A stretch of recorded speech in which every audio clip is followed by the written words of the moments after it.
Hello everyone, this is Claudia from bubblespar.com and I'm here to present you with a beautiful autumn card. I wanted to do a leaf lattice with all the leaves that I presented in a previous video, and this is a preview of what it will look like. This is a card that I made initially, and so let's get started. As always, the supply list will be linked in my blog post, and the link for that you will find in the about section of this video. So if you have any questions, please leave a comment. I'm starting with the base card of 4 by 4 inch, and this is some orange cardstock I had. And I'm going to cut a window. And I'm using this Buchenwordel double dies, and they're really nice, a really nice pattern, really nice frame. So I'm cutting like the second one from the biggest, and that will be my window.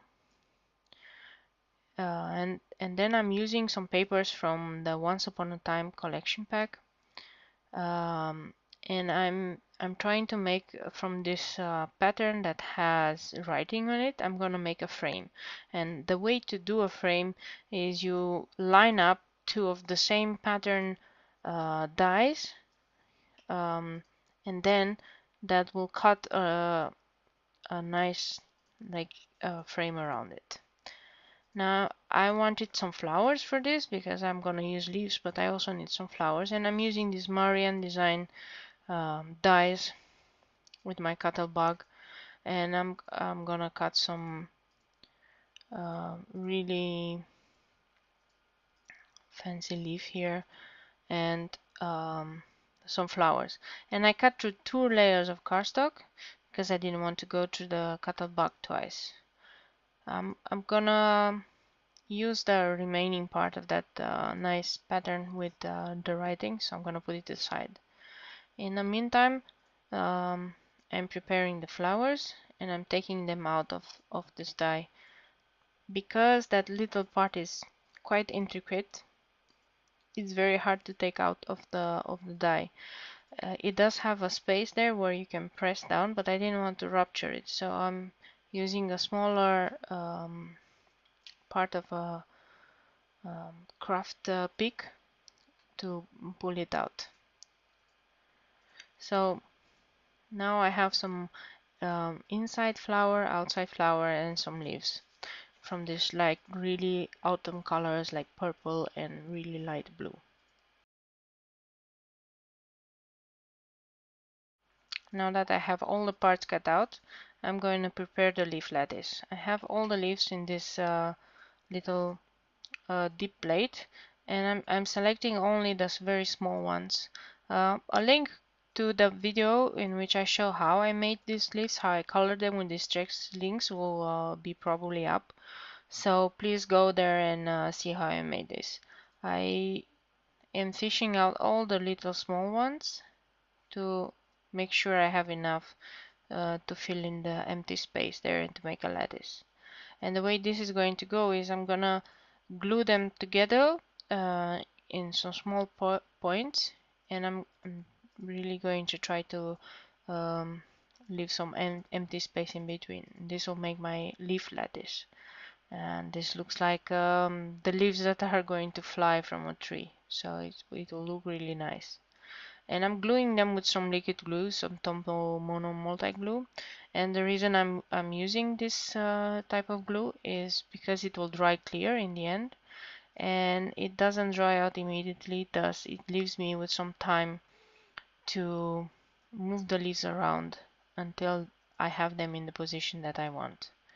But to dab off the excess glue, I'm using a little bit of um, wet tissue, and I'm just pressing very lightly. If I would press too hard, then I will pick up the color, and I don't want that from the leaves.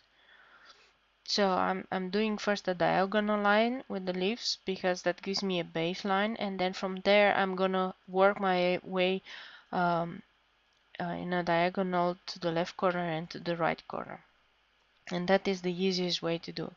I do not worry about the leaves sticking to the mat because, like I said, this glue doesn't dry so quickly, and it absolutely it doesn't make any problems.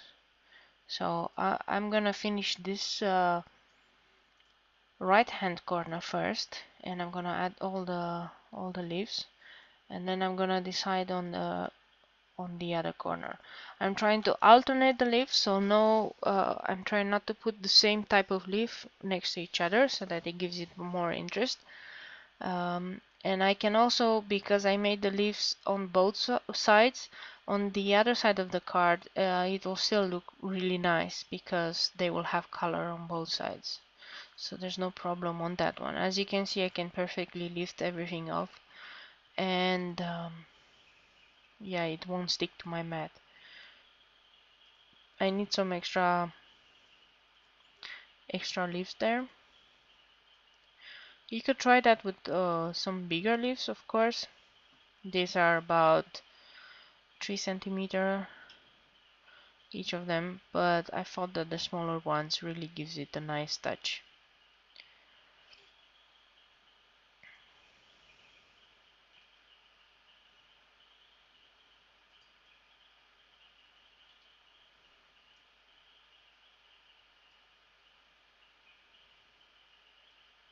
I always try to connect the lattice on all the corners. That gives it more stability. And I try not to press too hard in the beginning until the glue actually dries out.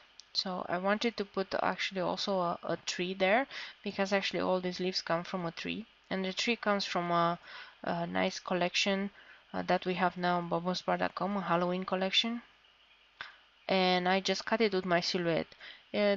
On this Halloween collection, I have to say all the clip arts are very easy to trace with my silhouette, so I had no problems whatsoever. I'm distressing a bit the tree with some white color box frosting, because the contrast is a bit too big with the rest of the colors of the card. I also putting just some tiny dots of glue, and I'm going to adhere this one. And I don't put glue everywhere, because this tree doesn't really connect with any cardstock, but just with some random leaves, so I don't want the glue to look on the other side. I'm distressing a bit the frame with some pale paint distressing, and I'm making sure that I clean my work surface. I don't want that ink to uh, go on my card base, and I'm putting a thin line of glue all around, and making sure that the upper branch of the tree sits on top of the frame. And now we have a very nice, let's say, leaf lattice windows, and with a nice tree that is going to sit on top. You might think that this kinda is all I'm going to do to this card, but I really wanted to have a really nice sentiment, and to frame everything really nicely.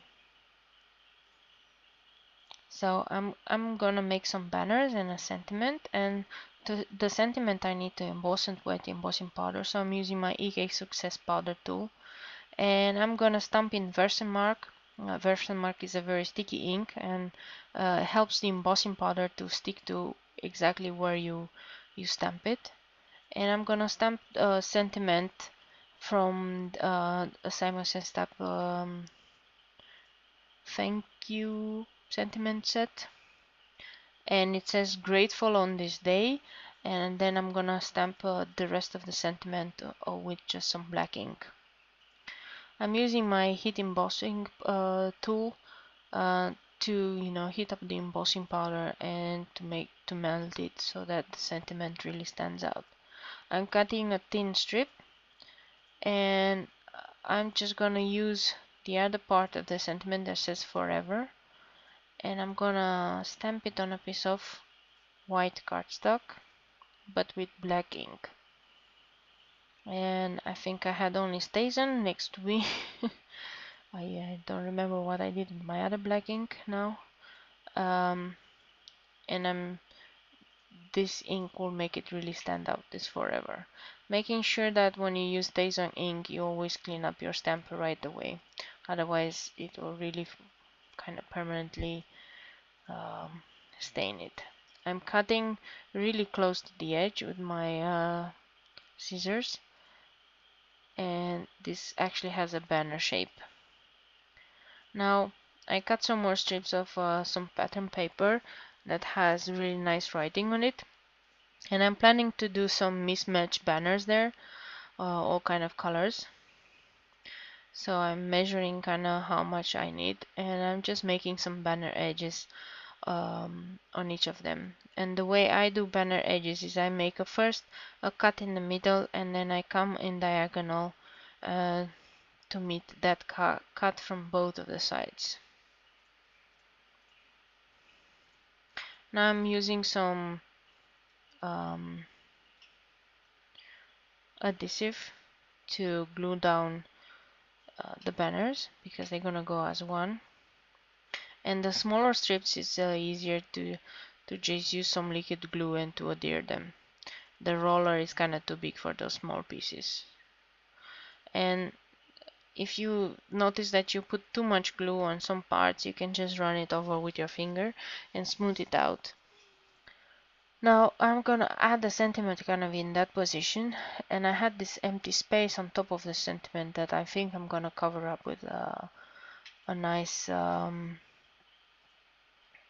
flower.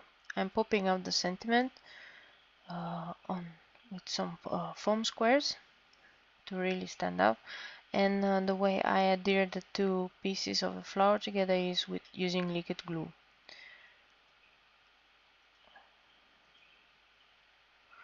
Also, I've decided to use some nice buttons, and I have them, all my buttons, color coded kind of in some Ziploc bags. And yeah, it is advisable to adhere a button with a glue dot, but because I couldn't find anyone really next to me, I used Tombow multi-glue. And after I adhered that button, I actually found the glue dots. So yeah, I decided that I needed a foam dot behind that flower so that it doesn't sit too low. You notice that that button really moves around, but no worry, once the glue really dries, that button won't move from that place. So I'm adhering the other flower onto the other corner, and I have now a butterfly, and this butterfly I punched with a Martha Stewart punch, and I want to adhere it there in that space that I have. I put some liquid glue, and then I'm gonna adhere another one that's gonna sit on top so I can make the wings kind of flap, and this gives it a really nice dimension. And as a finishing touch, I'm gonna add some red button to the other one. Now I couldn't leave it without some glitter glue, glitter stickles, so I'm putting some purple one on just on the tips of this tree to give it really a nice pop of color. So this is how it looks like when you put it in the window through the light. It looks really beautiful. Now if you like this video, please thumbs up, and if you have any more questions, please leave a comment. Also visit my blog post for all the supplies. Thanks so much for watching.